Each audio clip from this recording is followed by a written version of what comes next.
All right, so we've done a few more modifications. I've got one of the Camco fan covers put in up there, and I've got the fan wired into the overhead light. I need to put an LED bulb in there and then put the cover back on. But we had an issue where these were installed whenever I put those on, and Raptor lined all of it. I thought it would seal it better.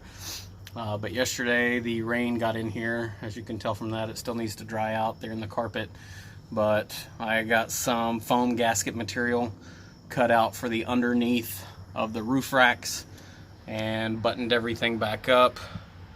And then we went and got a carpet remnant and got it installed. I still need to trim out around the fender wells.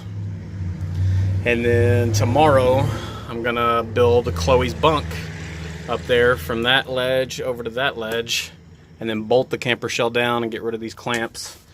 And then I'm gonna carpet with what's left that bunk for Chloe to where it's a little more comfortable, right? Mm-hmm. All right. But I cut it long enough to where it comes all the way to the overhang of the tailgate, and then I'm just gonna fold it up under and then just make that a lip.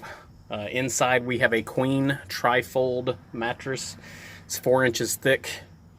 They make it in a 4 and a 6, and I went with the 4 just because this isn't a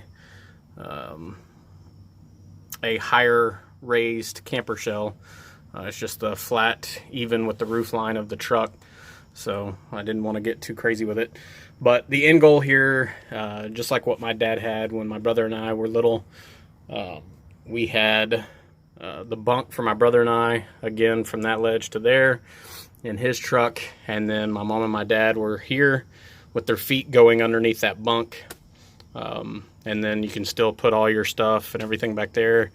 Take a cooler, it can go in the truck. Luckily I only have one kid, so we've got plenty of room inside the cab. But we'll put out another video showing you the finished product once we get the bunk built, and we'll go from there. Thanks, guys. Thanks for watching, guys! Hey guys, this is Stephanie with High Tech Camping. Please remember to bookmark and use the Amazon link in the description. It's free for you to use and does help support us on our travels. Hey guys, this is Chance with High Tech Camping. Don't forget to hit the thumbs up and subscribe. Also, feel free to stalk our social media pages linked in the description.